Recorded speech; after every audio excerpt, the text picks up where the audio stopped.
this is where I feel still that foundation of we've got to get out there and help these parents to understand how their autistic child's brain works as individuals, not Hmm. as a global thing. There is no such global thing, each individual. But if we can do an assessment on their child and say, here's their strengths, here's the things that are getting in their way, here's the things that will trigger and cause them to have stress, we can give them answers to say, if you're aware of these things, you can better work with and meet the needs and support your child in a way that your needs are going to be met. Once you meet their needs, they're going to meet your needs. And that improves that relationship. And that's, as far as I'm concerned, the entire goal of everything I'm trying to do is improve that relationship.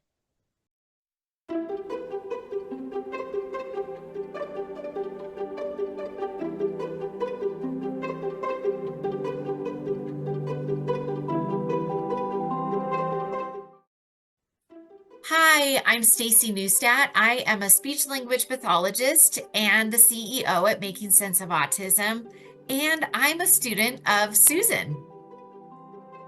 And I'm Susan Golubock.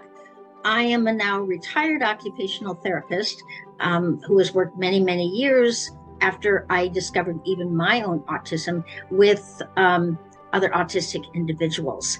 I founded Making Sense of Autism because of my passion to not only understand my brain and how it worked differently, but to try to explain what I've learned to other people so that they're more understanding and therefore more accepting and more accommodating to autistic individuals. So, our goal is to help you provide the right support without trying to fix autism, but by understanding it. So, whether you're a parent, teacher, therapist, or just someone who wants to learn, you're in the right place. Be sure to subscribe and join us every week. We talk about a new topic.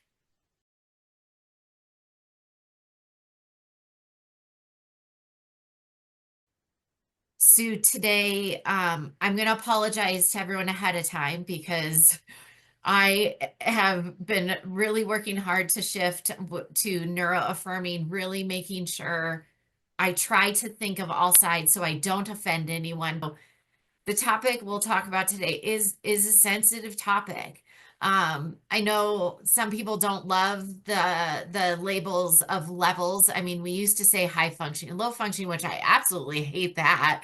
Um, Now it's talking about the levels of autism, which are really, it's not even the levels of autism, it's levels of support. Like Mhm. if someone is level one, they may not need a lot of support, but if they're level three, they might need more support. And it's really it's insurance, it's how to get coverage, it's all those different things. So but right now there is sort of a lot of hurt feelings, a lot of frustration, I feel like, in the autism community around certain things that have been said politically.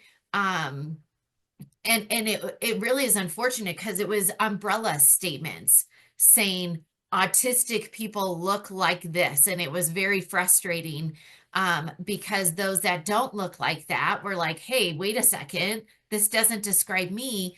But then those that may be in that category of needing a lot of support, and while no, and Making Sense of Autism, we stand by saying we're not trying to fix anybody. We're not trying to cure anyone, because then that opens a whole nother gate of you just negative beliefs about autistic individuals.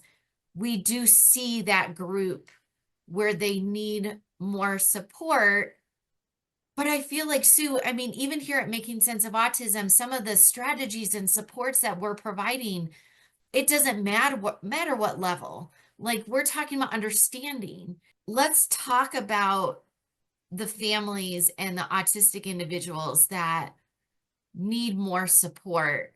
And what do you feel like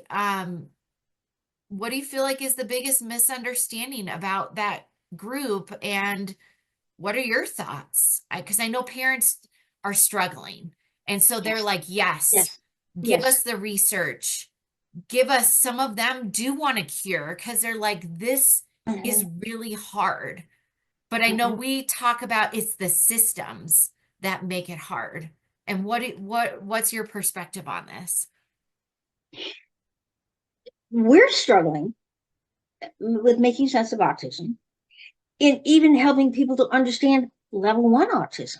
Yeah. Those that don't require a whole lot of support, like, well, why aren't they normal? Why do they even need any support? Um, and so, yes, I gather the research to help understand how the autistic brain works differently. But I think a lot of the between differences between the level one and level three in terms of needing support, a lot of it depends on how many co-occurring conditions you're dealing with. I Yes. mean, for level one, we depend a lot on our cognitive functioning to do things on a thinking level that others would do on an easy automatic level, on a subcortical level.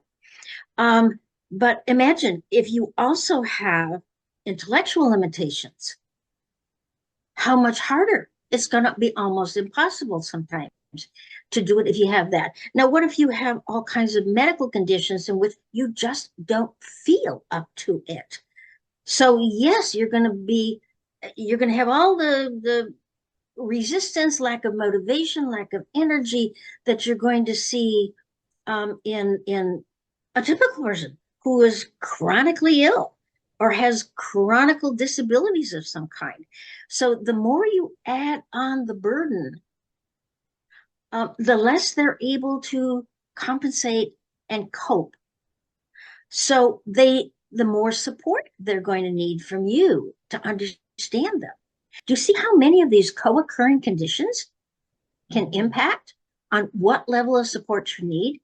And that level of support can change Mhm. depending on the situation, Absolutely. how much you need. So the more that we can look at each of these co-occurring conditions that go along with the fact that you've got a basic brain that functions differently to begin with, Mhm. and then you add the rest of these, then you can start to better understand um, why some individuals need so much support. And I feel I mean, I loved working with those level three. So I loved it because they, their needs were fairly simple, direct, um, and I don't know, maybe I could just relate to them. Mhm. Um, because I felt like I could meet their needs because my area of special interest had to do with um, uh, understanding behaviors in terms of what they're trying to communicate. And of course, I had my specialty in the area of sensory processing. Mhm. So to meet those sensory needs, but those are the areas because that I went into and specialized in. And all of those were ones that I needed to be able to work with and relate to. And I found that the parents, when I could meet their child's needs, the parents benefited. They could see it. Mhm. And that's what made my day, was seeing that understanding and bonding where the parent, it was meeting their need. Like the child that the parents so much wanted that her, instead of just grabbing their hand and leading them, wanted her to look at them, to recognize them as a person. Okay, I made it happen. Mhm. So I think the greatest frustration is that these parents um, have trouble bonding with their child because they don't understand what to do to help. When you love someone and you feel helpless, that you don't know what to do, you're going to feel tremendous frustration. Your needs aren't being met because you can't even meet their needs, much less Mhm. them meeting your needs. Mhm.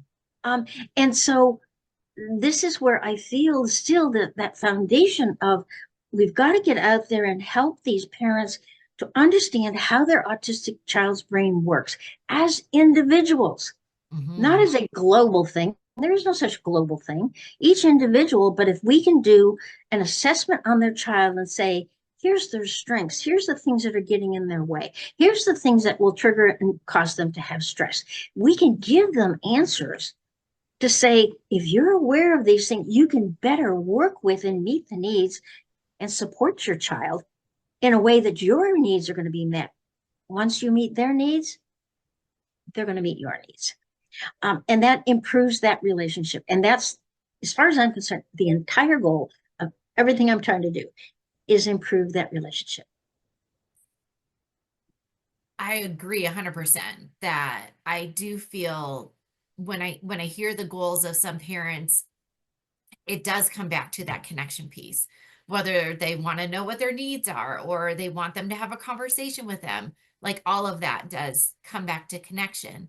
So you said that it was easy for you to meet their needs. And I can already think, parents are probably like, how did you know? Because that is the difficult thing that I hear from a lot of parents is I don't know what they need, or they may feel like their behavior isn't communication because they feel like it's out of the blue or things like that. Mm-hmm. So tell us a little bit more about how did you know? Well, um, my area's curiosity was understanding why my brain worked differently than the typical brain. But then once I realized, okay, my brain works differently in these areas, and here's where my needs are.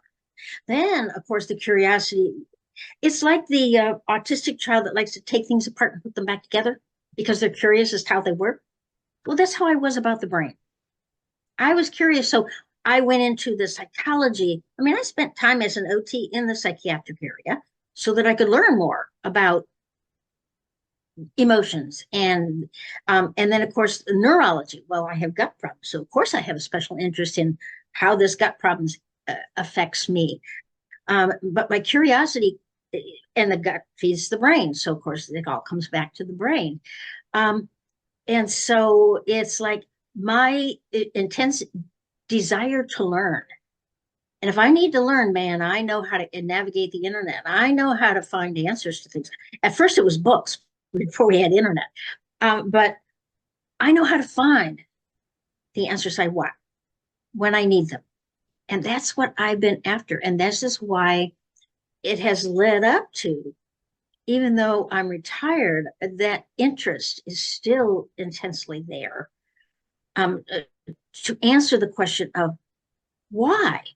Why are they struggling? What's the underlying reason? And if you understand the underlying reason, finding a solution is not that difficult. So you do some trial and error. But this is why I pursued specialties in the sensory processing, executive functioning, auditory processing, you name it. Every year I would set a new goal for myself to learn more about this particular area. So, which I assume is uniquely me. Now, I don't know that many other people have the passion that I particularly have of this intense interest in how the brain works and what we can do to make it change, or to not make it change, but make it easier to function. This is why I got a degree in assistive technology, because it made life easier. So wherever there was a problem, I pursued an answer. And this is what I want to share with parents that are frustrated. I want to give them some of the understanding that will help them answer the questions they have, that will help them figure out the solutions that work because no one can know their child better than they do. I can't tell you the answers, but I can give you that background understanding of why there's a problem. I can offer some choices that you might explore, but you'll find the answer by just because you know your child and you know what works for you. Mm-hmm. And that's what I want to give them. So there is no one answer to how you knew. It was your curiosity Right. And then knowing what you know in all those different areas, do you feel like you would be able to then, once the parents understand what they're observing, do you feel like the parents then pick up on, oh, I'm going to be curious about this and figure out how to provide the support that's needed in this moment, whatever it Yes. is? And it comes down to that individual parent. They know themselves. Mm-hmm. They know what will work for them. And they have to come up with the solutions, but they can't come up with solutions when they don't even understand the problem. Mm-hmm. And that's my goal, is to help them understand the problem they're dealing with and what choices they may have, Mm-hmm. so that they, through experimentation, can find what actually works for them and their child. And really, as we kind of talked about this idea, these steps work for all levels. But I know right now we're Mhm. talking about those families that are really struggling right now. And you're right, it could be a level one autistic individual, Mhm. but maybe they're struggling with sensory regulation in their nervous system Mhm. behaviors, or it could be a level three individual with other co-occurring issues, and maybe that is what is the missing Mhm. piece, is something Mhm. that they're struggling with. So Yes, definitely. Oh, go ahead. but I do see progress. When I provide parents with this understanding, I show them. I always have parents in my therapy sessions with me, Hmm. so that they could see and observe. I could talk to them about what, and point out what they're seeing and why is happening. And this is where I've seen that evolution of parent improving understanding, and that bonding that comes because now they see and better understand and value and appreciate what they can do to meet their child's needs, which then meets their need as a parent to provide for their child and to receive back the love and value and appreciation that the child is bound to give, because they feel seen and heard. Yes, that's such a huge connection, is once they feel seen and heard and understood. And I agree. I've seen when we can point out in our therapy sessions what we're observing, Mm-hmm. I always have parents like, "Oh, I didn't think about that." Well, of Mm-hmm. course you didn't. You didn't have to go to school for this and do this every day, and so we don't expect you to. But now you have those tools. It's very, very empowering. That's for sure. Mm-hmm. Well, thank you for bringing a new light to this, and hopefully this helps some families have some hope that this process of just understanding what you're observing so you can meet your child's need, whatever you're understanding, whatever you're observing, is going to make a huge difference. Thanks, Sue. Thanks, Staci, for asking.